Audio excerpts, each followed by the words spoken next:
Long before the word redemption became a symbol in sermons and temples, it was a painful, silent, and love-filled choice. A decision made by someone who looked upon a lost world and decided not to give up on it. The story you are about to hear is not just a religious account. It's a call within your soul. Because back then, when the sky darkened and the earth trembled, it wasn't just Jesus who died. Something within us also changed forever. In that time, a man of ordinary appearance walked among the people. He didn't use pompous titles or prestigious garments. He wasn't a scholar of ancient laws, nor did he lead armies. But there was something in his eyes, a peace that disarmed, a truth that unsettled, a love that asked for nothing in return. He taught in the streets, on hillsides, in boats. And where his words reached, hearts opened, wounds healed, and people understood that God wasn't distant. He was there, among them. He healed, yes. He touched eyes that couldn't see and gave movement back to forgotten legs. But what caused the most astonishment was the way he saw. He looked at the sinner with tenderness, at the hypocrite with justice, at the lost with hope. And this deeply bothered the influential men of the time. Think of the caciques of that era. How can someone so simple bring so much truth? How can love stir up power so much? And so, the plan came. Cold, calculated, silent. Among his closest friends, there was one who yielded. For a few coins, he betrayed the one who called him brother. Think Judas, very strong imagery here. And on a silent night, in a garden watered with prayers and tears, the man was surrounded. Reference to the Garden of Gethsemane. He did not resist. He did not flee. He just looked as if he already knew what was coming. He was taken from one place to another, from hand to hand, as if he were a criminal. Like Jesus being passed around from authority to authority, they asked him if he was the chosen one, if he claimed to be the Son of God. And he answered without arrogance, without fear, "You are saying that." Important to capture the non-direct nature of the reply. His silence echoed louder than 1,000 arguments. There was no lie in his eyes. But the cries of the crowd, those were loud, so loud that they drowned out reason, drowned out sense, even drowned out the common sense of those who judged. It wasn't justice, it was pressure, and so, afraid of displeasing, they decided to hand him over to suffering. He was beaten, ridiculed. They tore his clothes, they mocked his silence. They placed a crown of thorns on his head, and each point of that crown pierced not only his flesh, but the dignity of someone who had only loved. The weight of the cross was not only on his wounded shoulders, it was on his soul. He carried not only wood, he carried our pains, our falls, our sins, and even stumbling, even being pushed, he did not complain, he did not curse, he just carried on. There, in that barren place, they raised that cross, and with nails piercing his hands, the world witnessed the cruelest and most sublime moment in history. But that's just the beginning. The cross was raised. The people around were talking, shouting, pointing. Some laughed, others just watched. But there were also those who cried, not only for the pain of what they saw, but for the helplessness in the face of injustice. Among them, a woman who knew him better than anyone.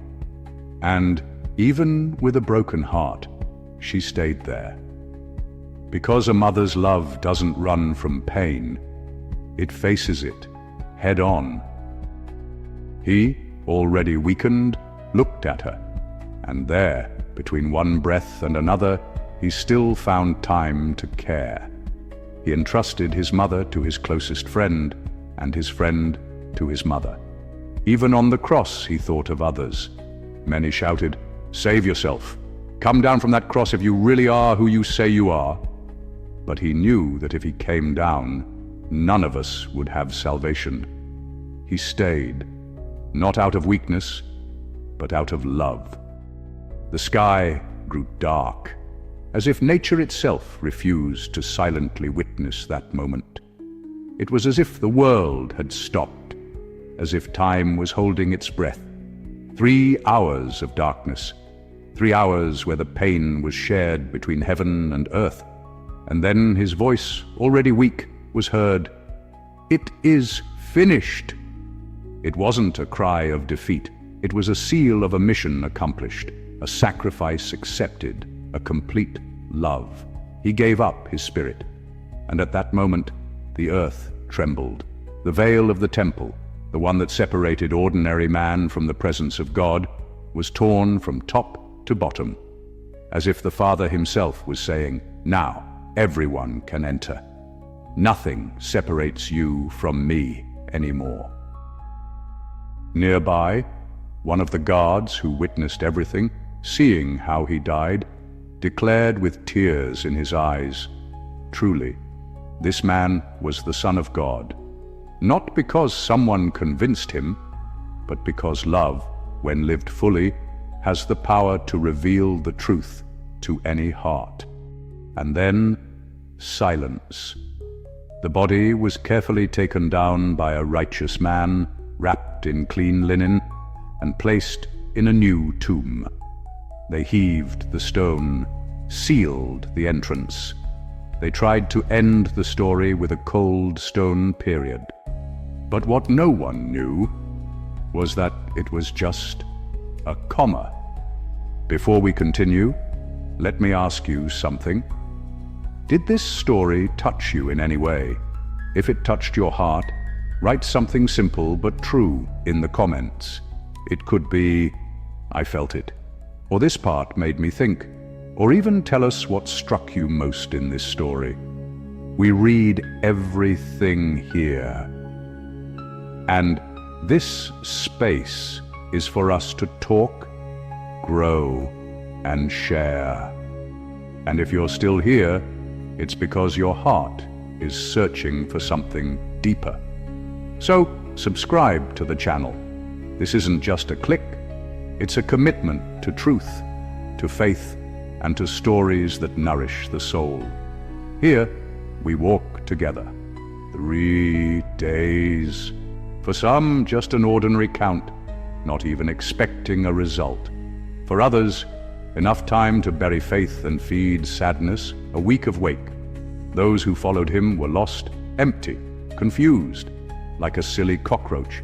After all, how can we trust promises that end in a grave? How can you believe a politician at election time? How can we believe in something that ends with silence? It's like waiting for the response of a viewed WhatsApp and nothing. But you know, God has never been bound by our time, nor to our hasty conclusions. On the 3rd day, very early, some women went to the place where he had been buried. They were out of love. They took perfumes to honor the memory, to take care of what was left. But when we got there, the unexpected, the stone was removed, the tomb empty.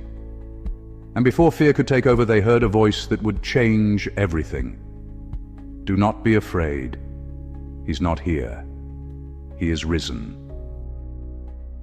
What was despair turned into joy. What was loss became a fulfilled promise. What was death is now life. And so began a new journey. For 40 days he appeared, not as some ethereal spirit, but alive, present. He walked with them, ate with them, taught again. He showed his wounds not to expose pain, but to prove love. Because true love doesn't erase the scars, it transforms them into a testimony. And it was there, in that reunion, that the mission was passed on. Now go, tell everyone, I will be with you. He didn't ask for marble temples nor perfect followers. He only asked for hearts willing to love, forgive, and continue the story. This isn't just an ancient narrative.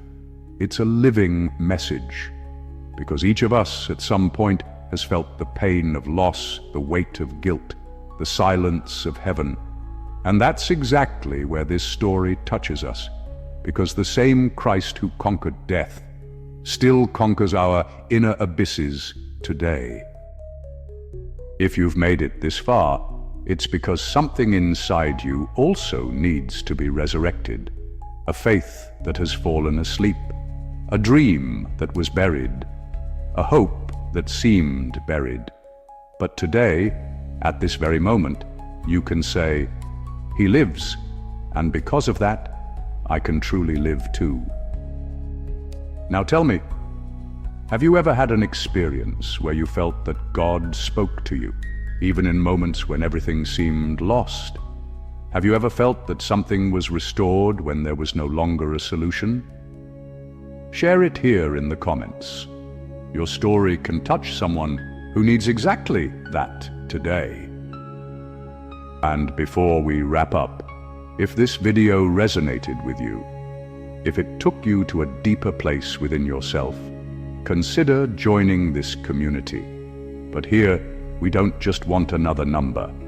We want all of you. Subscribe to the channel, not because it's what everyone asks for, but because here we build something real. A space of faith, truth, and connection. Leave your heart with us. We promise to take good care of it. If you enjoyed this video, tell us what impacted you the most. What did you learn? What did you feel? There's no judgment here, only acceptance.